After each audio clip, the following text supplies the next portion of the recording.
Welcome to Season 4 of the NAC 4 Business Podcast. Before we get into today's conversation, Canada Growth Network. Here's the math. A full CRM, email marketing, funnels, and automations for less than a coffee a day. That's $47 a month Canadian with a $1 trial to start. If you're building a business and still duct taping tools together, check the link in the show notes. Question to the audience. If you ever started a task list and wondered how you're supposed to get all this done by yourself, you're in the right place. Our guest figured out how to hand the busy work to AI and keep the part that actually matters. Let's get into it. Our guest is Ronnie Nijmeh. He spent 18 years building a software company that served over 650,000 customers and sent more than 550 million emails and generated over $14 million in sales. He had a team of 20 or more people for most of it, and he sold it and went solo. Today, he runs his entire business on AI. He teaches other solo owners, coaches, and consultants how to do the same at the Solar Creators. And solo is spelled S-O-L-O. Ronnie's not talking about chatbots and shortcuts. He's talking about full workflows, video edited by voice command, articles built from one brief, email outreach that books its own calls, website audits that used to take a consulting engagement done in minutes. This thing is helping you become the orchestrator of a smart system, not just the person doing every job yourself. And when he's not building AI workflows, he's building a backyard ice rink every winter for his 3 lads. Find him at solocreators.com. And again, solo is spelled S-O-L-O,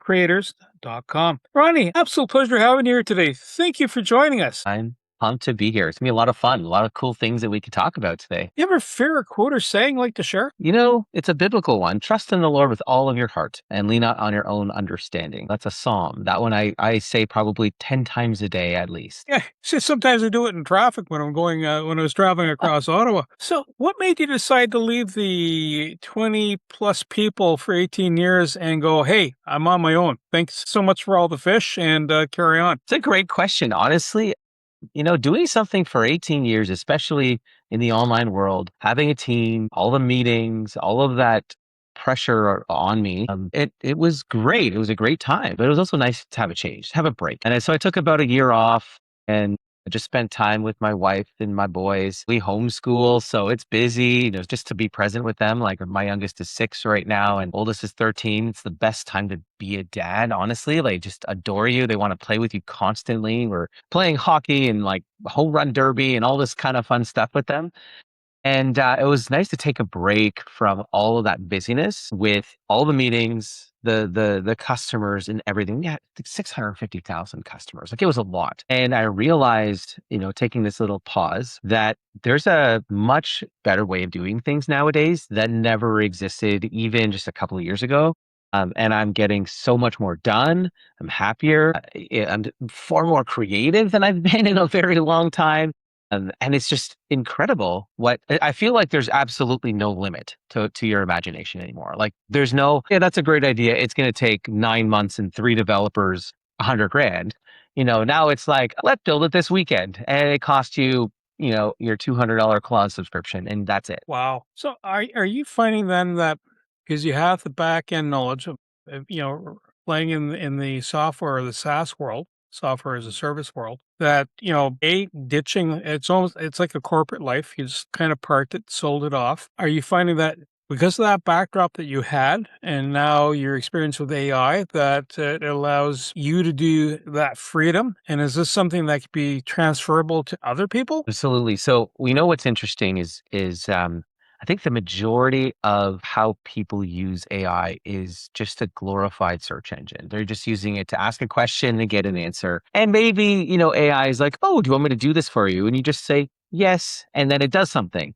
And that's fine. You know, like it's kind of opening up doors and creating new things. But one of the things that I've realized is that when you have your body of knowledge and your experience over the years, you become this master orchestrator. Like you can actually put together completely different fields, thoughts, processes, systems, and ideas, and you can put it all together. And so absolutely, I mean, my hands over 18 years was in everything. When I started, I built the website myself. You know, it was a WordPress site and I, you know, tinkered and added all these plugins and all these cool things. And I did the design myself. I, you know, was researching, writing, editing, like designing, publishing all the different resources and then creating software. I was the idea guy, and I would hire the coder because I don't know how to code, but I would direct the coder. And so over the years, all of this experience managing multiple different areas of a business are actually incredibly valuable when it comes to AI. Like, you actually have to think about how to put it all together now. And AI can build it,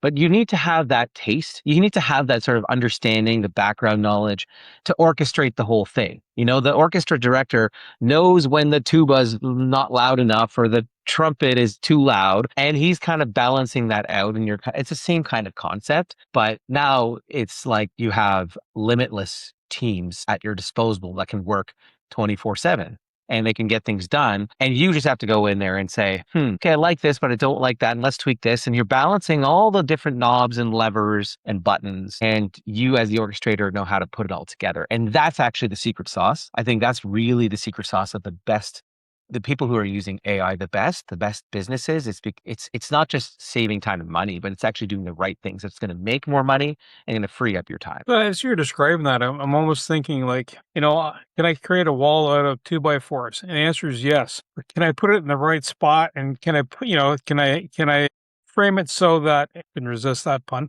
can I frame it so that it has enough support to carry the load above it? And the answer is no. And the reason I say no for me, not that I can't do it. It's like I was watching a guy doing renovations and he was putting the tile on the floor. I said, I can do that. It just take me 20 years to get the knowledge skill set that you have, do it nicely so I don't have a ripple effect. So based on that, how do you have someone who walks into something and say, listen, I want to do, these pieces all need to come together, but how do I structure it so that it's in harmony? And I say harmony as in like it flows, because you've had that back office experience. Now you know what to expect, what's happening next. So when someone walking in or starting a new a career, let's say they're a coach and they want to start something going, I really know this piece. It's all the rest of the stuff I'm not too sure about. And how do I bring it together so that it works well? And how do I catch my mistakes before they get too far? Great question. I think the first step is to ask the right questions, right? So, when you're working with your Claude or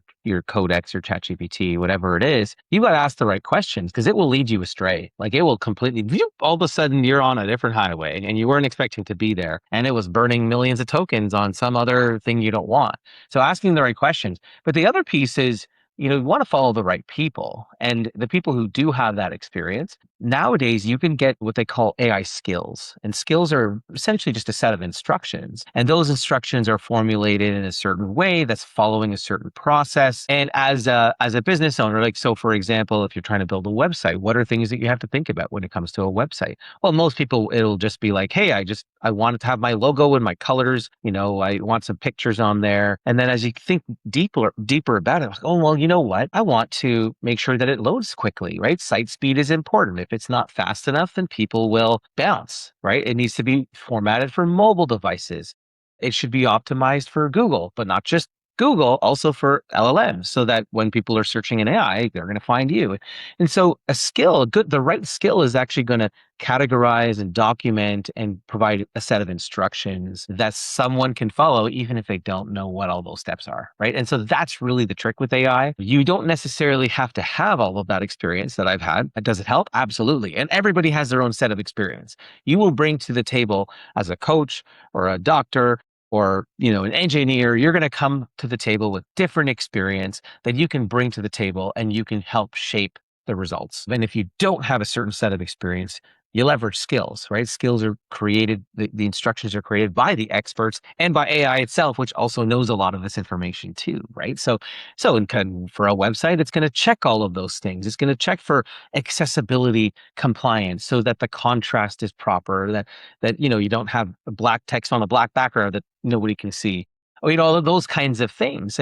And by default, sometimes AI is still going to make mistakes. And sometimes it defaults to the same style and font and design. And again, the right skills are going to yank it out of the slop category and turn it into, ooh, that's really nice. It's going to change the game. So do you find that, say, someone wants to build a website? I'll use that as an example. Sure. And it could be accounting. It could be, hi, I need to do the series of steps with customer flow. You find that if a person has a low skill, has a general idea, but low skill level, totally understanding all the nuances that are required. If they don't have a coach, do you then suggest to the person, then listen, is there somebody that does it well, and then kind of mimic what they're doing? And in other words, you ask the AI going, who's the best out there, and who's they're looking in the mirror, who's the most beautiful of all, right? And then, go from there, and then, kind of, work your way back from from that Snow White scenario. Is that how you kind of sort out, okay, that works really well, let me do it, and then you involve A/B testing, or is it always an evolution, a continuous evolution? It's always going to be continually evolving. And as an example, one of my clients, he is in his mid to late 60s, not technical at all. Never built a website. Never like he's like I think he's maybe a pastor. He's written books. He does talks. He's not a website builder. And he took one of my skills that are inside of my community, and he followed along. Answered questions back and forth, and built the website. Now I didn't train him on the next part. Okay, he did this by himself using Claude. He got the site live on the internet. That means he figured out how to get a server. He figured out how to push the website code to a repository that then pushes it to the server. And he did that by himself following instructions from Claude. And so, it started with the skill. And honestly, the skills are so incredibly valuable because it's firing off agents and sub-agents, and they're checking things, they're building things, and they can build things in parallel. It's really, really powerful. But once you have that built, then he was just chatting with Claude and saying, okay, well, how do I get this on the internet? Just use natural language.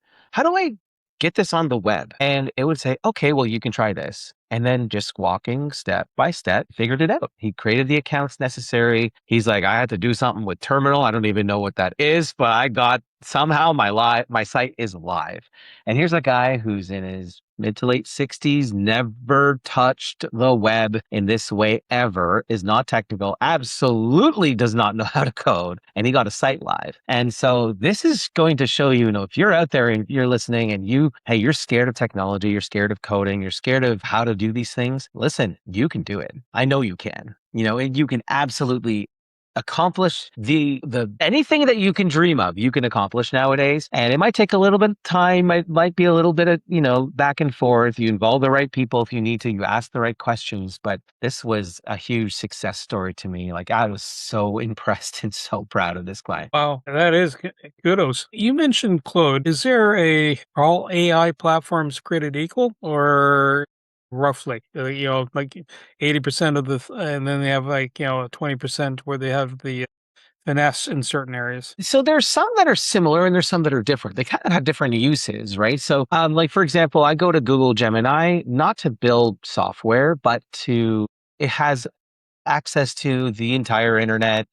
Obviously it owns YouTube, so it's better connected there. It has excellent video analysis. So like, hey, my toilet is running. What's happening? I take a video of it, and Gemini be like, I see the model number. Look, like, that's great. And Gemini has that as an excellent use case. And then there's other models in Grok as well, great for social content. Like, it knows all the latest tweets and X posts and all of that stuff. And honestly, they're all building so fast. So by the time that you watch this, maybe things have changed dramatically again. But when it comes to the main two American for-profit models that you're going to use for building software, building websites, building tools is going to be Claude by Anthropic and OpenAI's ChatGPT, but really focusing on the Codex side. Codex is sort of the coding side. And honestly, I always have a disclaimer. Code or codex, it doesn't mean you're coding. You're actually going to do no coding. I am not a coder at all. Don't get scared by the term. It just means you're going to have access to the best, most sophisticated technology that's going to do all of those things. Are there other platforms out there? Absolutely. There's some incredible free or open source Chinese models. There's all sorts of other ones. And you really want to get technical. You want to go down a rabbit hole. There's a lot of, and honestly, it's incredibly powerful too. But that's not the point. The point is what's easy, what's going to be the fastest use. It's going to be Claude or Codex, right? OpenAI or Anthropic. It's reasonable for a subscription. It's $100 to $200 a month, and you'll have more than enough tokens to get stuff done. I've got a note here. And by the way, sorry, I should say, you don't need the highest tier plan. You can get started with a $20 a month plan. But what I have found when I'm working with clients, like I was working with this financial planner, and he started off with a $20 Claude plan. And he's building. He's like, I'm fine. I can wait 5 hours to, until my tokens reset. And then, he kept realizing, oh, this is good, but this is going to take me a long time. So then he upgraded to the $100, right? So you can graduate and grow with it. But the pricing, you can choose what price plan that fits your budget. Yeah, I have in my notes here something about repeatable task test. And so what's that? What's the scoop behind that? And I'm suspecting it's the rinse and repeat stuff you do every day. But walk me out. Actually, walk us through that. Well, yeah. So everyone has certain things that they check or do every day, right? So, for example, it might be if you're a virtual assistant, you're checking someone's inbox every day, or you're the CEO and you're checking your inbox. Maybe you're looking at sales numbers, trends, data, some kind of data points. You have to think about what are things that you do on a daily basis, weekly basis, monthly basis, or even, hourly basis. I have a friend who he almost calls it day trading, but he's not day trading. He's just checking his Facebook ads like as if he's day trading. And so imagine you have all of this data coming from Facebook. You're going to check your conversion data on your shopping cart. And, how can you repeat that in a way where you get reports every 15 minutes or every hour or every day? So just everyone has got these tasks that they're always doing. And so for examples, for me, it might be email outreach. It might be LinkedIn outreach. It also might be, I built a whole dashboard using Claude where it checks my YouTube, it checks my TikTok, it checks my email list. Okay, what email went out? Log it. How many opens? How many clicks? How many replies, how many comments to the YouTube video, how many views. And so instead of manually going in and checking these platforms, which quite frankly, probably most people won't do, you can actually have your AI do it on a schedule. So every day at 6 a.m, it goes in, it takes screenshots. It says, all right, this is what YouTube says is trending, or this is what you've got going on. It could be your research for your podcast, right? You can actually have a weekly report that says, these are the topics that are trending. Maybe for your email newsletter. It's another thing that I've automated for a client where we send out a weekly email newsletter about what's going on in the world of technology in terms of tracking and attribution. And it goes and it finds the latest articles or videos from his own site, videos from his articles from his blog, mashes it all together. And now we have a weekly newsletter that would have taken 3 or 4 days. It's done in an hour and all the research is done for us. So those are some examples of repeatable tasks. Like, what do you do? Do you send out emails every week or 3 times a week? Do you have a podcast that you need to prepare, notes for? Do you have to answer customers? Like, is there a way to automate some of those tasks? Another thing that I built was building blog posts automatically. And this has been a game changer. I mean, this used to take a lot of time. Like, I remember spending weeks, Bernie, like weeks on one blog post to make it epic, like just like a book almost, right? Like the ultimate guide to webinars and videos and screenshots and text and templates and like just the best authority posts on that blog post. It would take me weeks. And now I get it done in like minutes to an hour or two. I review it, and the skill that I built goes out and checks my Google Search Console. It goes and checks my Index Now, which is like the Bing and Microsoft platforms. It sees what's trending. It sees what search keywords are good. And then it does the research. It builds the article. It creates illustrations. It adds prompts. This is live on my site right now. And in the span of about 8 weeks, it's like a hockey stick. It's like, my traffic has just gone up exponentially in that time. Why? Because now I'm out of the way. I'm not the blocker anymore, right? I'm not going to stand there and say, oh, well, I have to write this and I'm tired today. I'm not going to get to that. Or now it can all be automated and I still am the gatekeeper, right? I'm still the orchestrator. I still will approve it. I will read it. I will make sure that it's right. Nope, you know what? This is not clear, or this needs to be improved, or this, how can we enhance this? Or, hey, you know what? There's too much text here, or it's just, this is a paragraph is the size of a contract. These are all things that I would go in and tweak it. And then it's updating the skill. It's updating the memory. So the next ones get better and better and better. And then my traffic is getting higher and higher and higher, and it's ranking in Google, and it's ranking in ChatGPT and other LLM models. So those are some examples of ways of, okay, what are some repeatable things that are on your plate right now? And then how can we automate it? You mentioned something as you were going through that, and it goes back, references a start point or a ongoing point. Is that where like platforms like Obsidian come into play that you kind of store, my brains are over here, not totally, I'm not totally the straw man, but the brains are over here. Here's my past history. And then you kind of going back and forth. So it always has a reference point that always builds its skill set. Exactly. That's exactly right. And so that's another skill that I've built, a second brain, right? So a second brain where you log everything. So you can put into the raw folder everything about you, right? As the more details, the better. Even your headshots, your bio, anything you've written, your emails, your documents, your presentations, as much information about you, about your business, everything. Even transcripts. I have, if I have call, I record that. I record it. I get the transcript in there. And then all of that gets ingested by the AI. It's reading it, it's consuming it like Cookie Monster. It's just boom, it's all going in there. And then it distills it and puts it into a wiki format in Obsidian. Now, Obsidian is free. And what's really cool about this whole second brain concept is that it's portable. It's not tied to any platform. It's just a bunch of text files or MD or markdown files. And it's completely portable. It's going to be in one folder on your computer that, hey, you know what? Claude says, sorry, guys, we're going to charge everybody $1,000 a month. All right, bye, Claude. You go put the new AI model onto that brain and it knows everything already. So that's the nice thing about it. You're not locked down to a specific platform. But what is so powerful about this concept is the more it knows about you, the more it remembers and better the outputs are always going to be. And by default, these AI models do have a memory, but not great. Like it's not always very consistent. If you were to say, build me a web page, one day it'll look one way and then you do the same process again and it might have changed its mind. It did something different, right? So, you want to log it all. And so one of the pieces about the second brain that's important, it's not just putting in all of your files and then having it read it. It's also every conversation you have from now on gets logged in the brain. So every decision that you made or didn't make, why? It documents the whole thing automatically. Like that's something that you have to train your AI to do. And that's what these skills can do, right? A second brain skill is going to train it so that it's going to be logging it. Every time you open a session or close a session, it's going to log it. And so then it's now, you create a new session. Ronnie wants to create a blog post. All right, boop, boop, boop, boop, follows the instructions, follows the memory, follows the skills, follows the second brain, and it knows what to do. And it's not going to make the same mistakes again and again and again. One of the things I find interesting is because next question is kind of coming out talking about editing videos, but even a larger question before we get into that element is tech stack. So I'll have different things in my space. I'll have a cloud account or OpenAI account, whatever it is.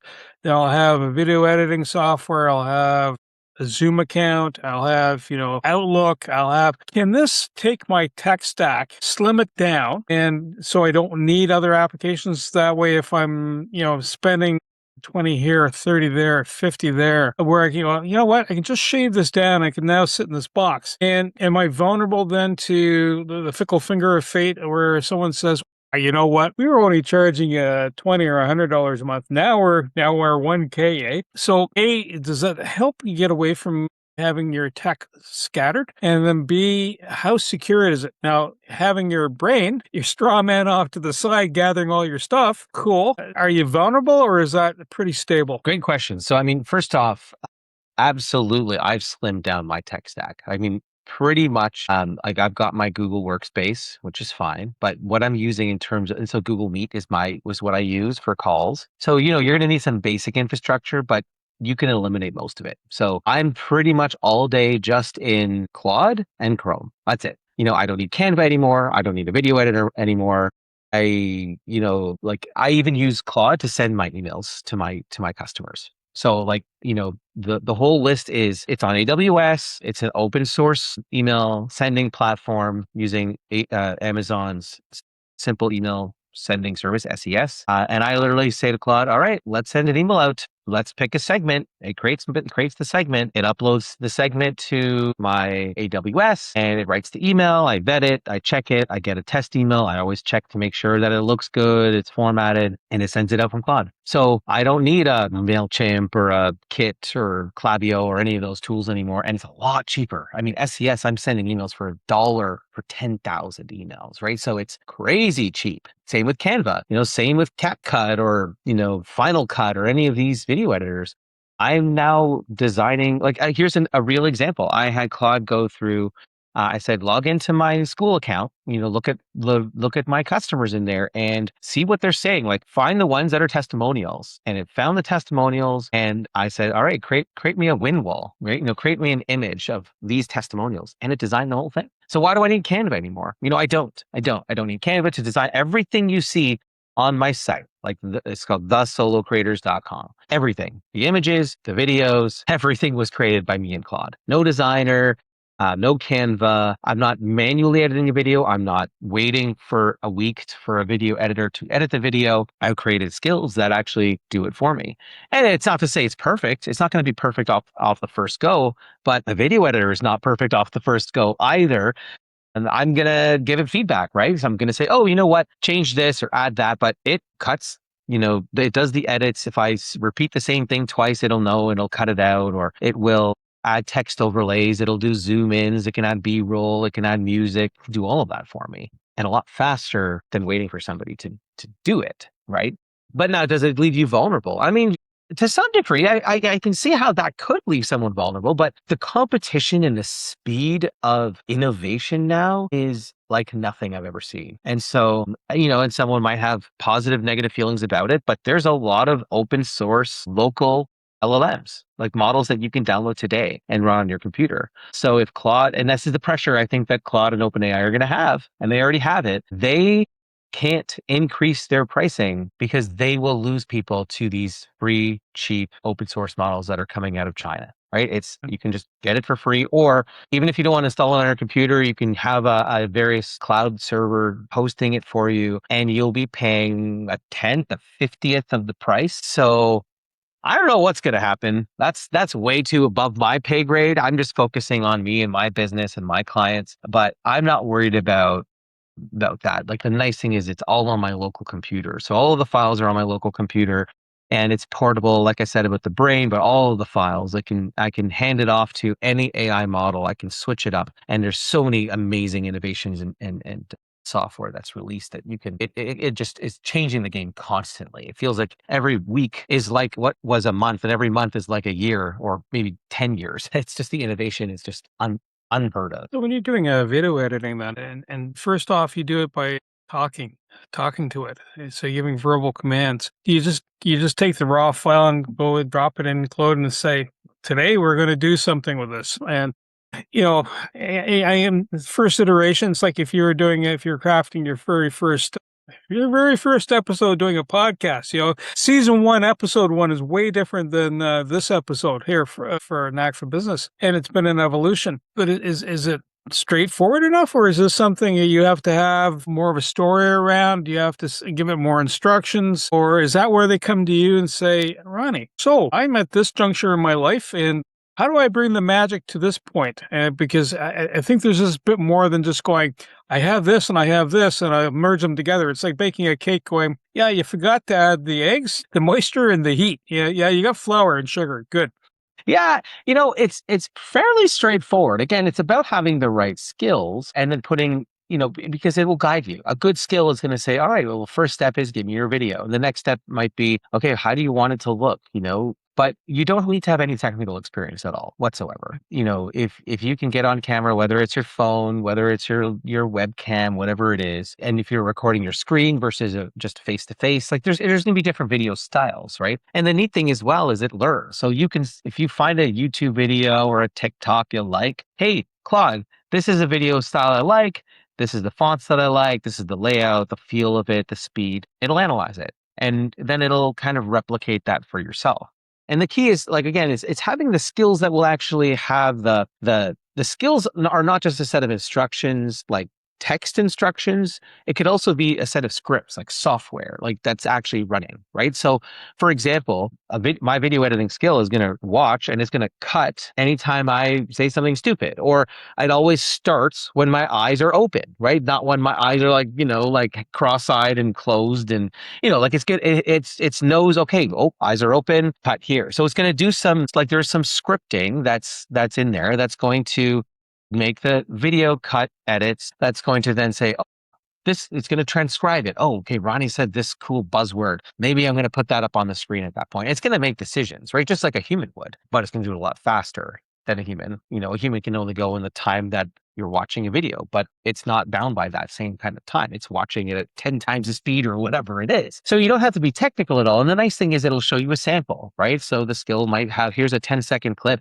Do you like the text? Do you like the overlay? Do you like where you are in the video? Like, do you want it to be a circle? Do you want to be full screen? Is it a screencast? Like, there's all sorts of decisions that it will make, and it's not complicated at all. I mean, it's very captivating actually, because you're just chatting and you're seeing a picture. It could be a still picture or a video. It's embedded right in your Claude chat. You see, oh, okay, yep, it fixed that, changed that. And then from there, I mean, I have it upload automatically to YouTube for me, put in the title, the descriptions, creates a thumbnail. Like, the whole process can be automated, and it doesn't look like AI edited it. You can't tell. Right? You can't tell. Now, I've also dabbled with, and I've created some skills that will create videos with my cloned voice, right? Or my cloned AI, avatar. And I've seen some where, you got to squint to be able to tell that's AI. Like, it's impressive nowadays. You show up with 5 hands all of a sudden instead of just a pair, right?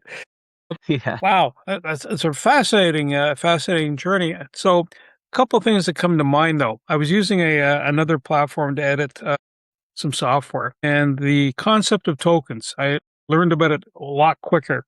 And I guess my question is, if I'm driving a car, whether it's electric or gas or hybrid, I get a gauge that tells me, Bernie, if you're driving too fast, you can see the fuel gauge going faster, right? So you can tell you get a gauge consumption rate. How do you figure are you in the right token box, other than, hey, listen, you're on timeout for 3 hours, and then everybody resets, or pay us another $50, and then only to find out that for that $50 you got a very short haul distance, right? How do you assess token consumption? And that you got to pay the ferryman. I get that.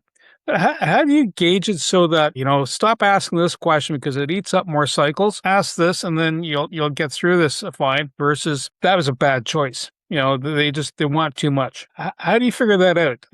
Being cost effective. It's tough actually, because there's, in a certain sense, you see the gauge, right? Like at the bottom of Claude or Codex, you'll see you're at 20% of your 5-hour limit and you're 10% of your weekly limit or whatever it is. But there's still no real concept of, what you're doing and how much it actually is costing, to be honest. Like, there are times where I think that Claude has made a boo-boo and they've reset people's limits a few times for the week because there was a bug or there's some issue, and I'm working on something and whoa, I'm at 50% of my weekly limit and I've got 5 days left in the week.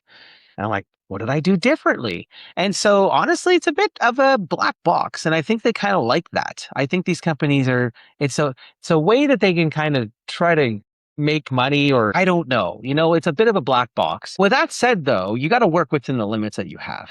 And a couple of things, I often will get close to not all the time, but often will get close to my weekly limits, and I'm on the Claude Max 20 plan, right? So it's like $200 American a month, and I'm getting up there. And it's because usually I want to maximize the number of tokens that I'm using, because I just know we're in this limited window of time where this stuff is cheap, like really cheap. And will it get more expensive, or will it get even cheaper? With all of these open source free models, I think there's sort of a race to zero, but I don't know what's going to happen. Like, I'm not that smart to know what these big wigs are going to do. And so before I sleep, I make sure that I'm giving Claude stuff to do. And, it might be building something, researching something, creating a product or a service or something that I need. And the mistake I think a lot of people make is that they're always using the maximum model for everything. We're going to use Fable 5 Ultra code to solve this 2 + 2 equation. It's like, you don't need that. Like, you don't need a supercomputer to answer what is 2 + 2. And that's a dumb example, but that's kind of what happens, right? Like, okay, summarize this article for me. You don't need Fable for that, or read this email and formulate an answer for me. You don't need Fable for that. And so play with it a bit, right? Like, that's one thing that I've learned is I used to just have it on the max. And when you do that, you're driving across the street in a jet. It's a lot faster to walk across the street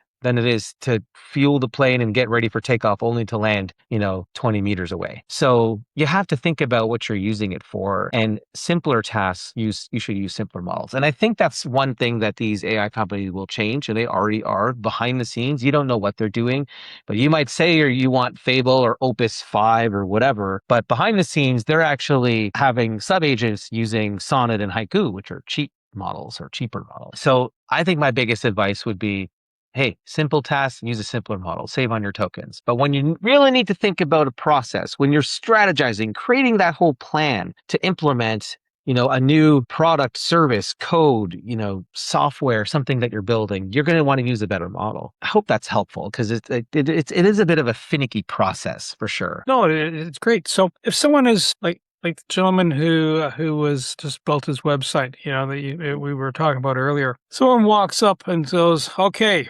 computer's on. I've got my account. I've got internet access, and I think of certain family members that I know and going, why all these things have to happen? I have to know all these things to make something go from point A to point B. I just get me to point B. It's like driving down the road. Once, oversimplified, what are the first steps they should be doing? And someone comes up and goes, okay, got Claude. I have a business. What are the next steps? What path do you recommend they follow? Even if it leads to your doorstep, what are the next steps they should be doing? Yeah, I think the very first step that anybody should do once you're starting is to set up your second brain. That is your best action at the very beginning, because you want the AI to get to know you as best as possible. And that means providing it as much information about you, your business, what you're building, as best as you can. So, again, the financial planner client I was mentioning, he fed it all of his presentations. He fed it all sorts of information about him. In fact, funny enough, he doesn't have a website yet, which is amazing. Here's the skill. Go create your website, buddy. Let's go. But here's the thing. The more information the AI has on you from the beginning, the better the output will be moving forward. So second brain would be the very first thing. And then really the next thing that I would do is, hey, go to a coffee shop with a clipboard, with a pen and a clipboard, and just start writing down, what is it that I do every day? Like, what are the things that it would be great to take off my plate? Maybe that's some repetitive task you have. Maybe it's some sort of outreach or customer service, or, you stress out about sending out your monthly newsletter. Whatever that is, start writing those things down. Write down what you would love to automate, what you'd love to get off of your plate. And then you can bring that to Claude and say, hey, this is what I do. How can you help me? What can we build together? Right? Ask questions. This is the best way that you can use AI. Ask questions. And then the next step is, again, depending on where you're at, maybe if you need help with building out some of these things, if you want the skills and support and someone who's been there and understands business and the marketing and can really orchestrate all these different pieces, hey, come talk to me. I'd be happy to chat. And there's lots of ways that we can connect and work together, because at the end of the day, AI is only going to do as good of a job as the instructions that you give it. And if it doesn't have the full picture, or if you don't know, you might know the engineering side, but not the marketing side, or the service side, but not the sales side. You need to have that view as best as you can, and asking AI to help you, to support you with those blind spots, or work with somebody that's been there, that's been doing this for a long time, and has all of those different aspects of business to kind of guide you and support you. So AI involvement, it's off doing its tasks. What stays human through the whole process? What stays human, and what you cannot replace is that community, right? So you cannot replace that community. You cannot replace that final decision, right? That decision, that's the taste of whether, hey, AI can look at your site and say, look what this amazing thing that I built. I tested it and it is amazing. And you look at it and, all of a sudden you've got text in weird places, you've got big gaps. You still need to vet and approve. You still need to say, you know what, that's great, but this is not going to work for this reason. Let's change that. Let's do that. And the community aspect is never replaceable. You're not going to replace connecting with other humans doing the same things, having the same or been through the same struggles as you, who can help pull you through that process. And that's why I like to say that, we're orchestrators. We're trying to piece together all of these pieces, but as a human, things and other humans, how they move, how they act, how they react, how they make decisions. Only you have that, right? That's God given. You got to work with that. You got to work as that orchestrator to pool all these things together and then surround yourself by a community that supports you. I also understand you're involved with SaaS companies and building their AI onboarding and automation systems. So what's the scoop behind that? Yeah, exactly. I mean, if you think about it, a lot of developers are really good at developing, but they're terrible at marketing, right? And marketers are great at marketing. They're terrible at development. And so one of the things that I help clients build out those systems, bridging that gap between the coders and the marketing, right? I've been in both worlds. I've been in SaaS, having a SaaS company for 18 years, but I also did the marketing. I did the webinars. I did the sales process, the emails, the whole onboarding flow. And so I helped build this whole onboarding for this software company. We revamped it. He had no list building. Right? Can you imagine? Like if you're a business owner, if you're in marketing, I was freaking out. I'm like, what do you mean you're not sending emails out? Like, what do you mean you're not asking for their email? How are you following up with them? Well, we just don't. Okay, well, let's fix that. A little faux pas there. So, and then you create that onboarding process. That means you have emails that you're sending, and that means you're tracking what's happening. Are they opening? Are they clicking? Is it leading to sales? And then I was helping along the way with the outreach. They have customers that were not, no longer active. So how do we reactivate them? We have customers who are canceled. How do you find out what happened and how do you make the product better? There's just so many aspects of a business that can be enhanced and fueled and rebuilt. And we can build it like while in midair now with AI, right? Like the plane is literally flying and it's being built and rebuilt as it's in the sky because of how fast we can move. Another example, he has demos for his software. He recorded something like 171 sales calls. And so I built a system to have AI analyze all of those sales calls. And we found out the sales guy that he had was actually converting like 70% worse than he was. Why? Analyze this. Let's see, what was he? Oh, he wasn't actually providing a call to action. He wasn't actually getting people to, convert on the call. He didn't actually know what to answer a lot of their questions. He was telling them to go to support. So these are some ways that we can actually analyze things using AI. Like you got to think about, how can we make this process better? How would it be better for the customer? How would it be less work for the customer service agent? And you use AI to kind of bridge that gap. So those are some examples of things that I've helped to build. I mean, another project I've been working on now is building out video sales letter funnels for coaches, practitioners, doctors. Now, these are people who are excellent practitioners. You can talk to them about nutrition and health and wellness and all this great stuff. But they don't know how to build a website. They don't know what a good headline is and, what color button to use and all of that stuff. And if you leave it up to them, it'll kind of look like GeoCities or MySpace back, 20 years ago. So build out those funnels for them, right? So those are some examples. I haven't heard those words in a long time. So folks, if you're listening to this podcast and you're going, Ronnie's got a free website audit playbook for you to tap into, right? It looks at your branding message, your site, speed, hands back a custom report, and has the fixes. No cost. And just head to thesolocreators.com/website audit playbook. And solo again, S-O, and like hands, right? If you're in the Star Wars, so you're all squared away there. And if you want the full system, all the workflows Ronnie builds, it lives on his community at the Solo Creators AI Studio at thesolocreators.com/studio. Did I get that right? thesolocreators.com/studio. That's right. Okay. I'm getting there. My internal AI is catching up with my Obsidian memory there. And you can find Ronnie on LinkedIn too, and let him know you heard about us on the Knack for Business podcast, and get the free audit. A quick thank you to Percy Barr for making the introduction, and because Percy introduced Ronnie to us in the Knack for Business podcast. So Ronnie helps business owners stop working like they have a team and start operating like they have a system. The thing he built at the Solo Creators isn't about replacing yourself. It's about becoming the person who runs the machine instead of being buried by it. He sold the company that touched over 650,000 people, and he chose to go smaller and found out smaller is actually faster and easier on his health too, and connected with his young lads. The business he's now growing and building with is his community. And they're just smarter at what they do. So if anything you heard today, reach out to Ronnie. And to reach us, it's knackforbusiness.com. That's knack, then the number 4, business.com. And, we have a little chat bot in the corner. You can find out about other podcasts. Ronnie, thank you so much for being a guest today. Ernie, appreciate it. It was a lot of fun. Thank you. Everything you heard today is for educational purposes only. It's not professional advice. Before you act on anything, talk to a certified expert in your area. Your accountant, your lawyer, someone who knows your situation. We share perspectives. You make the decisions. Want more? Head over to blog.knack4business.com, packed with practical episodes on AI, marketing, leadership, and growth.